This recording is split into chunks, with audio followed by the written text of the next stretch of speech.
اگر کوئی شخص اس دنیا میں کسی دوسرے کے عیبوں پر پردہ ڈالتا ہے تو اللہ تعالیٰ قیامت کے دن اس کے عیبوں پر پردہ ڈال دے گا۔ بسم اللہ الرحمن الرحیم۔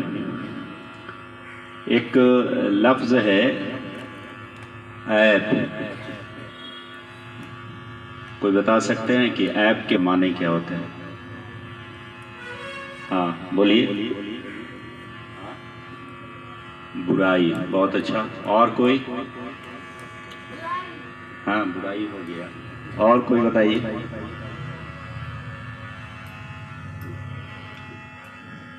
کسی کو معلوم نہیں ہے؟ ہاں کمی، ویری گڈ، بہت اچھا۔ اور بتائیے جی۔ خرابی، ٹھیک۔ اور خامی۔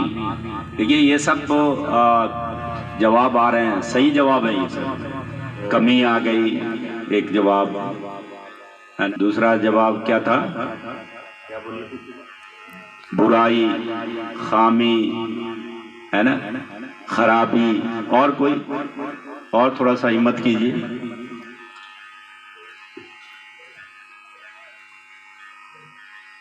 کھوٹ، صحیح ہے۔ اچھا، یہ تمام معنی جو ابھی سامنے آئے، کسی بھی انسان کے اندر یا کسی بھی چیز میں جو اس کی اصل حیت ہے، جو اس کا اصل روپ ریکھا ہے، اس میں اگر کسی طرح کی کھوٹ ہو جائے، کمی ہو جائے، اس کے اندر کچھ برائی آ جائے، خامی آ جائے، تو کہا جاتا ہے کہ اس کے اندر کیا ہے؟ عیب ہے۔ ٹھیک ہے؟ ایک بکری ہے اور بکری کا کان کٹا ہوا ہے ایک، ہے نا، اور آپ خریدنے کے لیے گئے ہیں تو آپ اس کو کہیں گے کہ یہ عیب دار بکری ہے، اس کو لینا مناسب نہیں ہے، یا اس کو پرائیورٹی آپ نہیں دیں گے۔ اسی طرح سے یہ جان لیجئے کہ یہ جو عیب ہے، عیب کہیں نہ کہیں ہم لوگوں کے اندر بھی پائی جاتی ہے۔ کچھ نہ کچھ کمی واقع ہوگا، کچھ خامی ہوگا، ہو سکتا ہے کہ کچھ برائی بھی ہو۔ تو یہ دیکھا جاتا ہے کہ اکثر و بیشتر آپ میں سے بہت سارے بچے ایسے ہوتے ہیں جو اپنے ٹیچر کے پاس، کبھی کبھی میرے پاس بھی آ جاتے ہیں، اور ایک دوسرے کی برائی، ایک دوسرے کی خامی، ایک دوسرے کی کمیاں آپ اس کو بیان کرنے لگے۔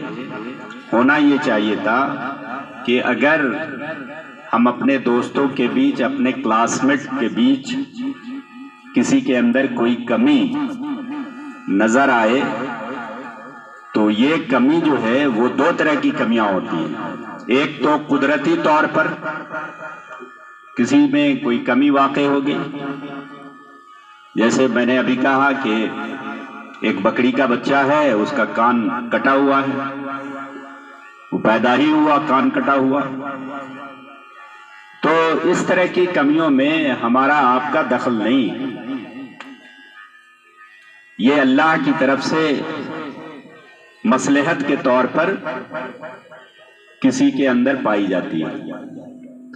گویا کہ اس طرح کے کمیوں پہ کسی طرح کا کوئی کمنٹ نہیں کرنا چاہیے، بلکہ یہ کمنٹ جو ہے وہ گناہ ہے۔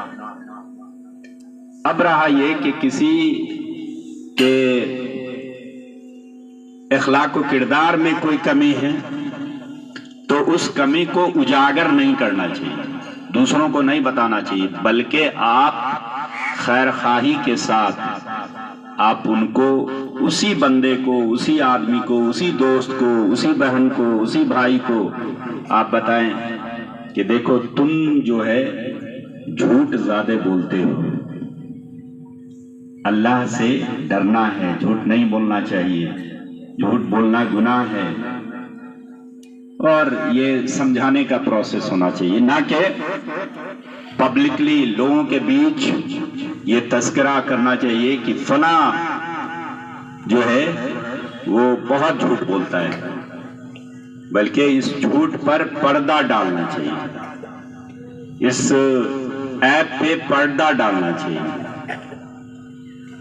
بات سمجھ میں آ رہی ہے؟ تو جب بھی ہم کسی کے اندر ایپ دیکھیں گے یا ہماری نظر پڑے تو اس کے ایپ پر کیا کرنا ہے؟ جی بولیے زور سے, کیا کرنا ہے؟ پردہ ڈال دینا ہے. اور اس حوالے سے ایک حدیث آپ کے سامنے پیش کرنا چاہیں گے کہ اللہ کے رسول صلی اللہ تعالی علیہ وسلم نے فرمایا کہ اگر کوئی شخص اس دنیا میں کسی دوسرے کے عیبوں پر پردہ ڈالتا ہے, بہت غور سے سن لیجئے, اگر کوئی شخص اس دنیا میں کسی دوسرے کے عیبوں پر پردہ ڈالتا ہے تو اللہ تعالی قیامت کے دن اس کے عیبوں پر پردہ ڈال دے گا. یہ ہے اس کا بینیفٹ. آپ سوچ لیجئے کہ قیامت کے دن حشر کے میدان میں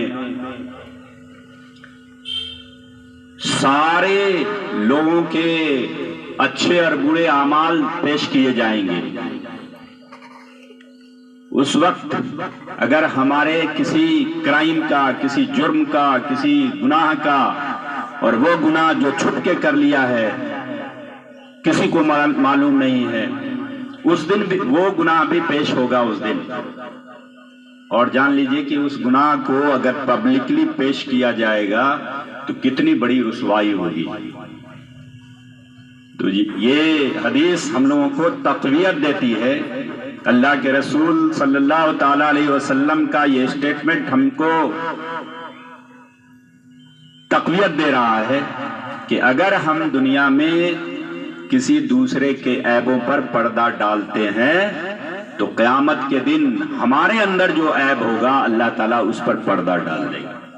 اللہ تعالیٰ ہم لوگوں کو عیب جیسی خطرناک اور مضر بیماری سے بچائے. آمین. جزاک اللہ.